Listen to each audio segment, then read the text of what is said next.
Welcome to Prayagraj. आज हम वरिष्ठ पत्रकार आचार्य श्रीकांत शास्त्री जी से एक खास मुद्दे पर बातचीत करने के लिए यहाँ पर बैठे हैं, जो कि एक भू माफिया से संबंधित है और आजकल वो लगातार पेपर और न्यूज पे ये खबर चल रही।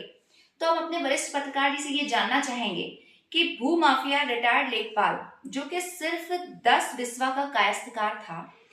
आखिर इसने 20 बीघे उसको कैसे बना लिया। तो सबसे पहले हम सर से ये जरूर जानना चाहेंगे। जी, मैं सबसे बड़े बात पहले आप लोगों को धन्यवाद देता हूँ। धन्यवाद के साथ साथ यही तो मैं भी जानना चाहता हूँ कि एक रिटायर्ड लेखपाल जो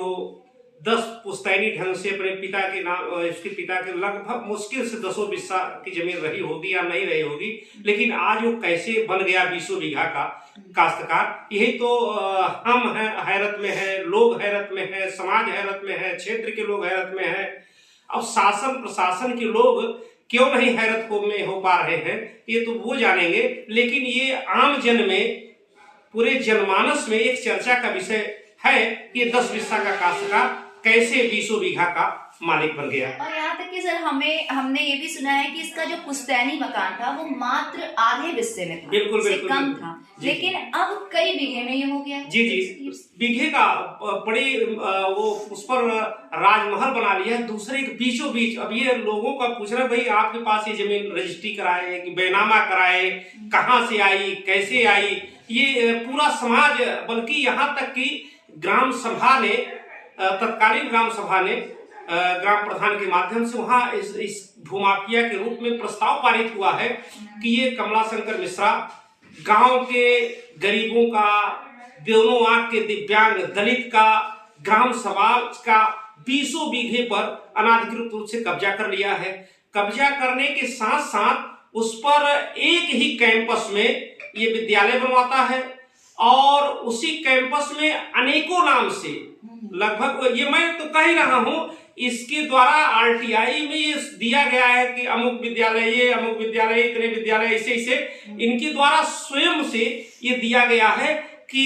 इतने विद्यालय एक ही कैंपस में चल रहा है। अब स्वयं आपको यह जानना होगा कि ये क्यों ऐसे किया गया, किस लिए किया गया, ये तो या तो वो बताएगा या शासन प्रशासन बताएगा। और यहाँ तक कि ये भी सुना जा रहा है कि सरकारी जमीनों पर इनको कई विद्यालयों को, मतलब इन्होंने विद्यालय खोल रखे हैं और इनके विद्यालय को मान्यता भी मिल गई। तो आखिर ये कैसे हुआ कि सरकारी जमीन पे तो मान्यता मिलती नहीं है, तो सर सरकारी जमीन पे इनको विद्यालय की मान्यता कैसे? ये बहुत बड़ा आश्चर्य का विषय है। ये अपने आप में दुनिया में अनोखा चीज है, दिखाई दे रहा है कि आप निजी विद्यालय खोलेंगे, यदि मान्यता के लिए जाएंगे तो पहले तो उस विद्यालय के मानक के अनुरूप आपके निजी विद्यालय के लिए निजी ढंग से आपको उस विद्यालय के नाम रजिस्ट्री लेना होगा या जो मालिकान है उसके बाद ही आप अप्लाई कर सकते हैं। लेकिन ये विद्यालय सरकारी जमीन पर कैसे मान्यता लिया है, कौन दिया है मान्यता, किस प्रकार से मिल गया है, ये तो देने वाले और लेने वाले ही बता सकते हैं।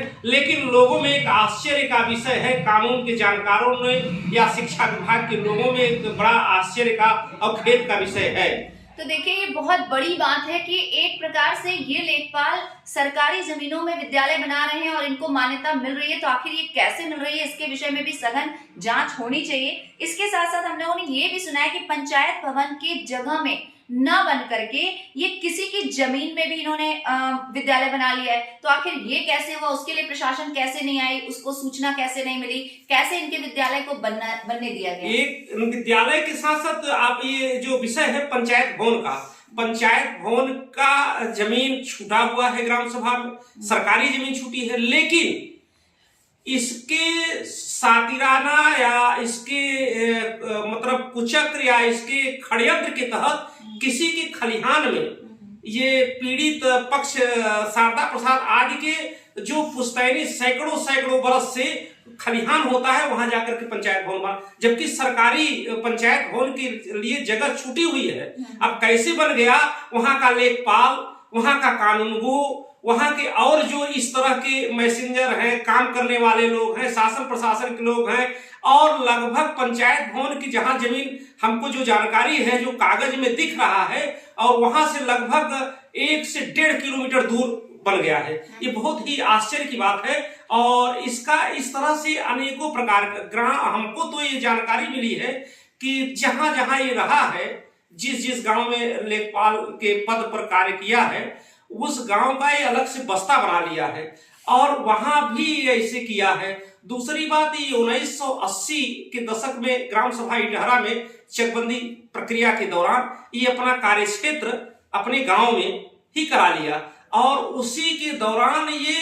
कराया नहीं बल्कि स्वयं सब कर लिया है। यह स्पष्ट, जबकि ये होता है कि तमाम ऐसे पद होते हैं कि जो अपने ग्राम सभा में नहीं हो सकता, लेकिन ये हुआ है, उसी के दौरान सारे कार्य हुआ है। ये 1980 के पहले का और आज का रिकॉर्ड एकत्र किया या देखा जाएगा तो अपने आप दूध का दूध पानी का पानी हो जाएगा। और जहां तक कि ये भी सुना जा रहा है कि इनके कई जो भूमाफिया हैं, उन भूमाफियाओं से भी इनके संबंध हैं और ये उनसे जाकर मिलते हैं, तो कहीं ना कहीं ये प्रशासन को भी चुनौती दे रहे हैं कि हमारे भूमाफियाओं से संबंध है, हम उनके साथ उठते बैठते हैं तो हमारा कोई कुछ नहीं बिगाड़ सकता है। तो ये तो एक सीधा सीधा प्रशासन को चुनौती देने का काम। जी बिल्कुल बिल्कुल। इस दौरान जो चल रहा है, सारी बातें होने के बावजूद ये जाकर के माफियाओं से मिलते हैं और उनसे एक अपना योजना बनाते हैं और पीड़ितों को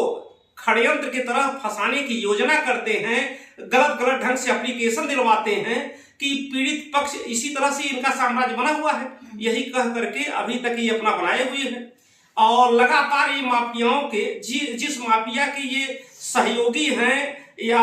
उनके साथ हैं या उनके बहुत ही निकटस्थ हैं, ये मैं तो कह ही रहा हूं, मैं तो जान ही रहा हूं, शासन प्रशासन और क्षेत्र में सर्वविदित है कि किस माफिया के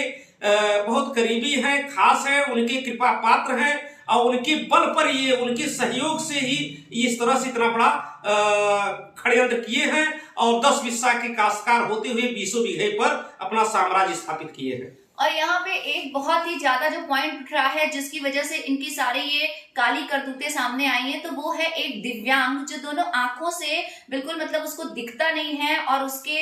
एक बेटा है और जो बहुत ज्यादा पीड़ित है, जिसने मीडिया लोगों मतलब मीडिया वालों का सहयोग लिया अपनी आवाज उठाने के लिए, प्रशासन तक और सरकार तक अपनी बात पहुंचाने के लिए कि उसके कई बीघों की जमीन को इन्होंने कब्जा कर लिया है और वो दर बदर की ठोकर खा रहा है, दर बदर भटक रहा है और वो आवाज उठा रहा है लेकिन उसका कोई सुन नहीं रहा है, जिसके लिए उसने मीडिया का सहारा लिया है। तो सर इस पर भी थोड़ा विशेष ध्यान करेंगे, चर्चा करेंगे, क्योंकि वो खबर काफी पेपर में चल रही, न्यूज पे चल रही है, लेकिन अभी तक उस बेचारे जो पीड़ित है उसके ऊपर कोई मतलब कार्यवाही नहीं हो रही है, उसका जो जमीन है उसको छुड़ाया नहीं जा रहा है। तो इसके ऊपर थोड़ा सा प्रकाश डालें। भाई वो तो बेचारा इस तरह से पीड़ित है, भाई उसको तो भगवान ने ही पीड़ित कर दिया है कि जो दोनों आंख से दिव्यांग है, लेकिन उनसे बड़ा पीड़ा इन लोगों ने दे रहे हैं कि ज्यादा उनकी एप्लीकेशन, जो हम लोग पत्रकार होने के नाते तमाम लोग समस्याएं आती है, उनका भी एप्लीकेशन आ रहा है, उसमें सीधा लिखा गया है कि मतलब कि इस तरह से फर्जीनामा, झूठे हलफनामा देकर के उनकी जमीन को हड़प लिया गया है और वो बेचारा दोनों आंख से दिव्यांग है, कहाँ लड़े कहाँ जाए। 10 साल से 15 साल से वो एप्लीकेशन दे रहा है, न कोई सुनने वाला है, न कोई जानने वाला है, न कोई देखने वाला है, न पूछने वाला है कि आपको आखिर ये जमीन मिली कैसे उसके आप उसमें एक बताया, अभी हमने एप्लीकेशन में पढ़ा कि एक एप्लीकेशन में किए कि उनसे हमारा सुलहनामा हो गया है, एक में कह रहे हैं कि ये अमुक जात के नहीं थे, अमुक जात के थे, एक में कह रहे हैं कि ये है ही नहीं, तरह तरह की बातें करके उसका जो एप्लीकेशन में दिख रहा है। इस तरह से यदि आपको बताया जाए तो एक लंबी इनकी फेहरिस्त है। पूरा क्षेत्र ग्राम सभा में यदि खुली बैठक कोई शासन प्रशासन बुलाता है इनके बारे में, तो सारे लोग अपनी अपनी समस्या लेकर के, अपनी पीड़ा लेकर खड़े हैं कि हम इनके कोई आए तो हम बताएं कि हम किस तरह से इस भूमाफिया से, इस दुर्दांत भूमाफिया से किस तरह से मैं पीड़ित हूँ।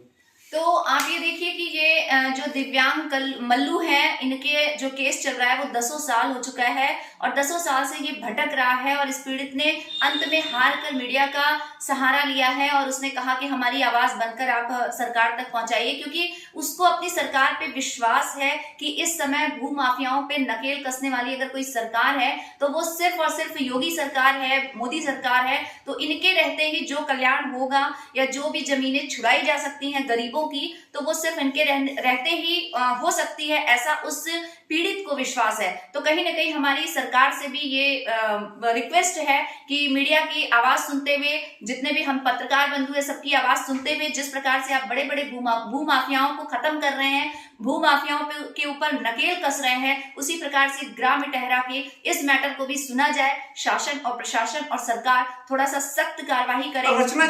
जी मैं बीच में आपको रोक रहा हूँ। अभी हमको पीड़ितों के द्वारा ये जानकारी मिला कि ये एप्लीकेशन महीनों से चल रहे हैं। अच्छा। और मल्लू सालों साल से चल रहे हैं, अभी तक उस पर कोई जांच नहीं गया। एक आरटीआई से कोई एप्लीकेशन दे देता है,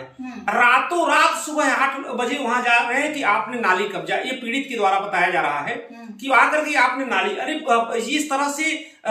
उसको बचाने का, उसकी मतलब कि उसके पोषक, वहां के लेखपाल, वहां का कानूनगो है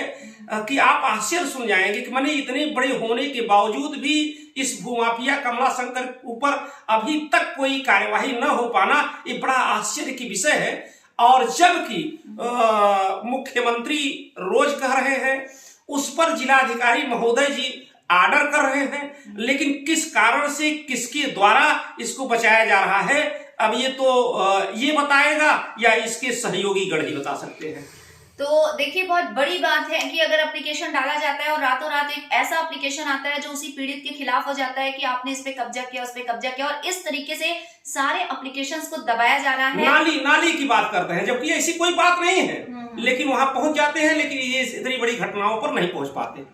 तो इन सभी घटनाओं पर विशेष ध्यान दिया जाना चाहिए और पीड़ितों को इस भूमाफियाओं से छुटकारा मिलना चाहिए। यही हमारी आपसे रिक्वेस्ट है, सरकार से रिक्वेस्ट है, प्रशासन तक, शासन तक ये आवाज पीड़ित मल्लू की ही नहीं बल्कि वहां के जो और भी पीड़ित हैं, सभी की ये आवाज बन करके हमारे चैनल के माध्यम से आपके पास पहुंच रही है। तो आप इसी तरीके से और भी जितने पीड़ित हैं, सभी की मदद करने के लिए शासन और प्रशासन ज्यादा से ज्यादा आगे आए और सख्त कार्रवाई करने का, दिशा निर्देश देने का कष्ट करे। और हम लोग पत्रकार होने के नाते इस तरह से पीड़ितों का, गरीबों का आवाज उठाते रहेंगे और ऐसे दुर्दांत भूमाफिया जो धमकी देने वाले, डराने वाले के खिलाफ हम लोग हर समय खड़े रहेंगे। जय हिंद, जय भारत।